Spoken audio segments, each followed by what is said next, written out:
Hola, buenas tardes a todos. Bueno, les voy a dejar la clase grabada de Intercesión y Doctrina de Jesucristo II. Vamos con la primera, intercesión. ¿Sí? Intercesión en realidad es interceder. ¿Sí? Ustedes van a tener un pasaje en el libro que está en 2 de Corintios, capítulo 4, versículo 3 y 4, y ahí describe cómo está el mundo, ¿sí? Ahí describe cuáles son las características que tienen las personas hoy, esas personas a las cuales nosotros queremos alcanzar para Cristo, ¿sí? Y en realidad la intercesión es ponerse en medio, mediar entre Dios y la persona, ¿sí? Rogar, clamar, orar, ¿sí? Como lo dice la palabra interceder, ponerse en medio, ¿no? Suplicar, ¿sí? ¿Para qué? Para favor de la persona que estoy orando, de la persona a la cual tiene la necesidad, está viviendo la situación, ¿sí?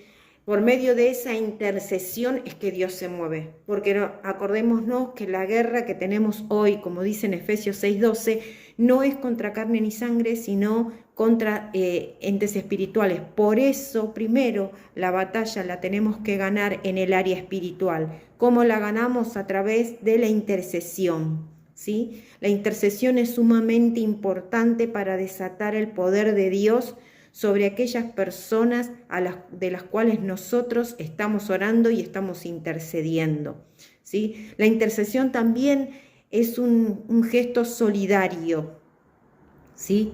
Necesito ser solidario, necesito interesarme por la otra persona para estar intercediendo. Es importante esto, ¿no? Otra de las cosas que vamos a mencionar, ¿no? Que si bien el interceder es mediar, ¿no? También digamos que todas aquellas personas a las cuales queremos alcanzar necesitan de nuestra intercesión, pero también las que tienen necesidad, ¿sí? Lo voy a ejemplificar de esta manera. Cuando hay un litigio, ¿sí?, legal entre dos personas que están enemistadas y necesitan ponerse de acuerdo, hay un mediador que es su abogado, ¿no? Ese representante legal es el que hace de mediador.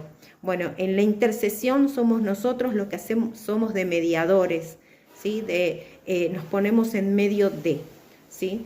Entre Dios, porque la posición del intercesor es esa, está Dios primero, en el medio estamos nosotros intercediendo y la persona o la situación por la cual estamos intercediendo. Otra de las cosas importantes es que en la intercesión se necesita ir en amor, ¿sí? Es importante el amor, pero también la fe.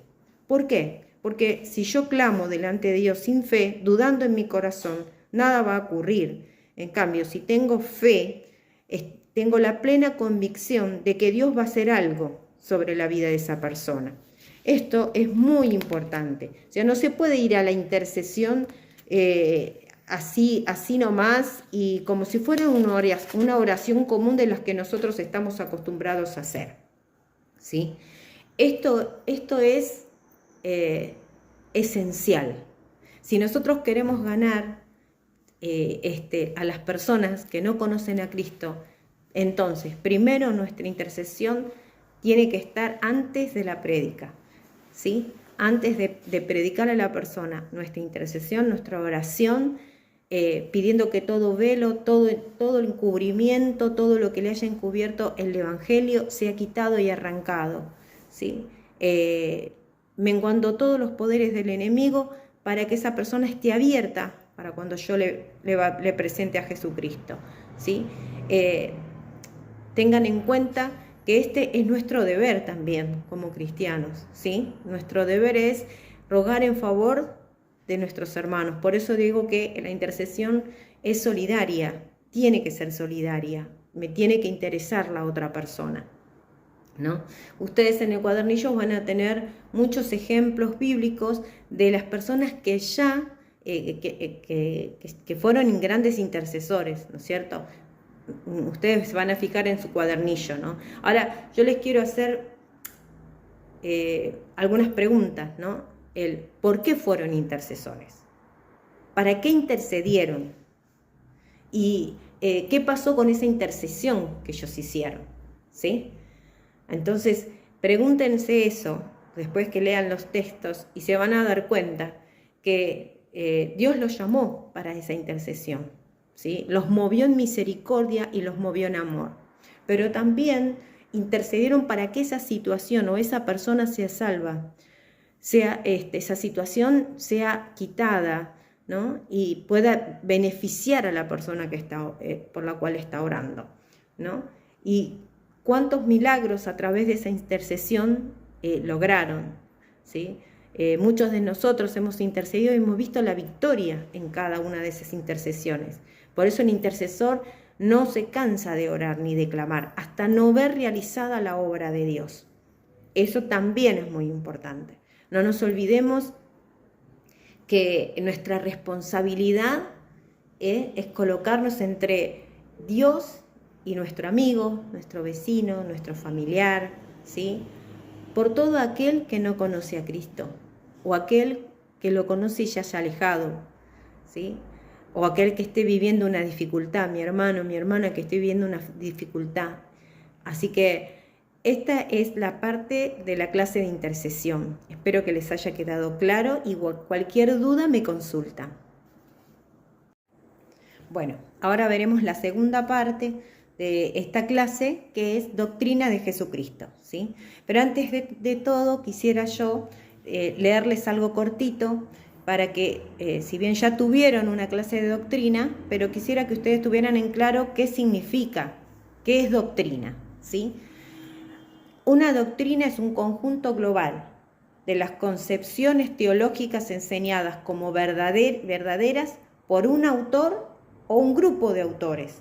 Puede tener una dimensión ideológica, puede ser política, legal, económica, religiosa, filosófica, científica, social, militar, en fin, puede tener varias dimensiones, ¿sí?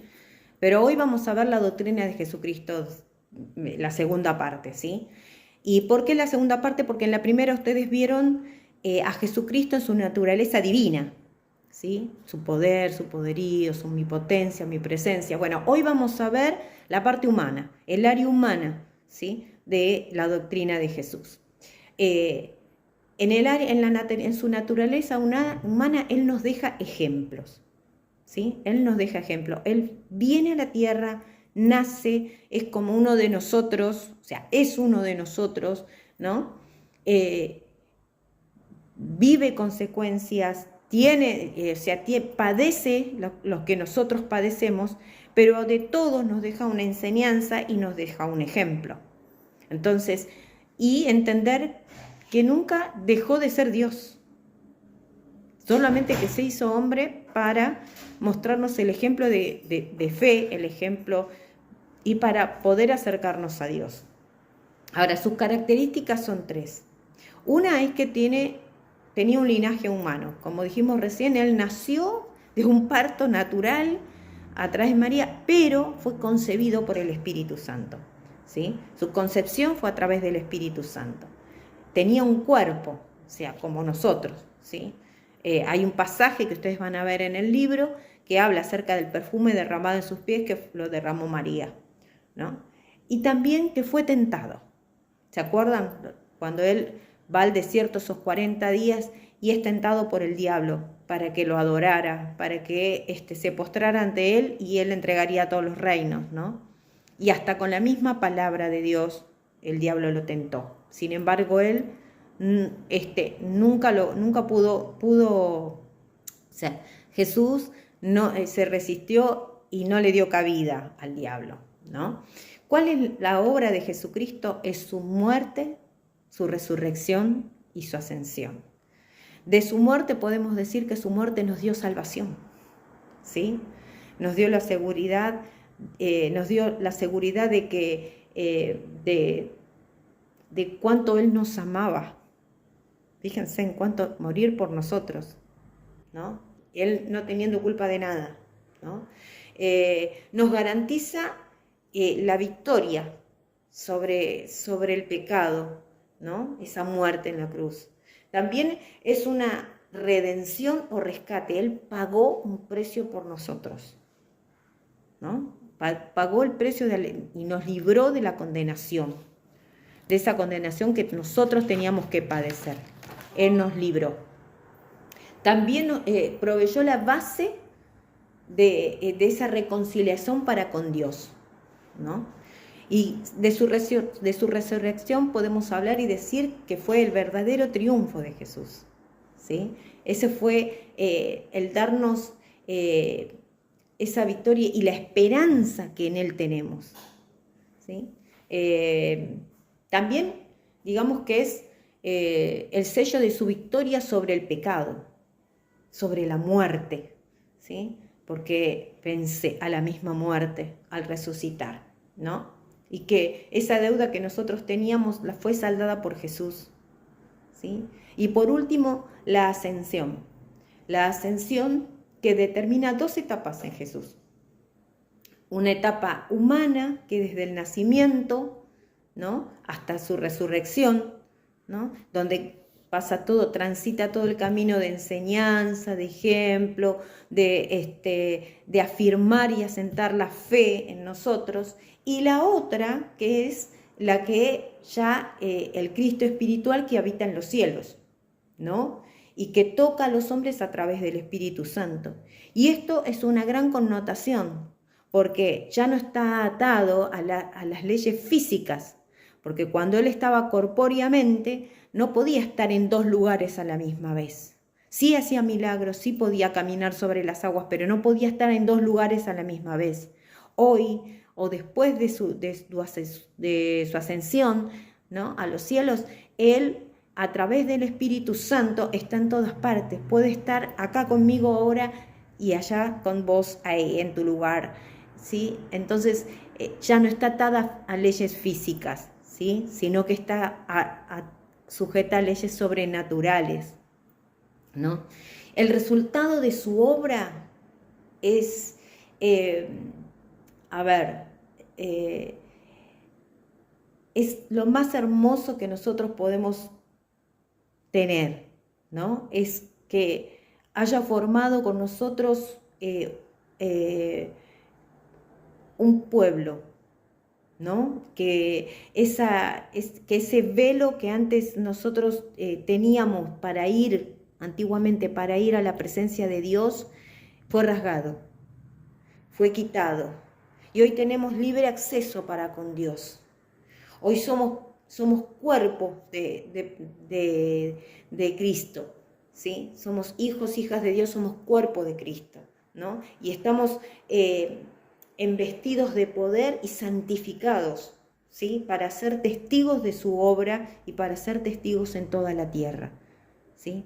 Así que ese resultado que de su obra sobre nosotros es maravilloso. Si no, mírate hoy, mírate vos hoy y mirá todo lo que hasta hoy has aprendido, todo hasta lo que hoy has avanzado, lo que has disfrutado, y es una parte ínfima de todo lo que Dios va a hacer en tu vida, ¿no? Y es a través de esa obra redentora, de esa obra, de esa muerte, de esa resurrección y esa ascensión, ¿sí? Y hoy tenemos esa libertad para con Dios y ese acercamiento para con el Padre a través de Jesucristo. Bueno, espero que la clase haya sido beneficiosa y que la hayas entendido, y si no, cualquier cosa me preguntas. Bueno, te mando un beso grande, Dios te bendiga ricamente.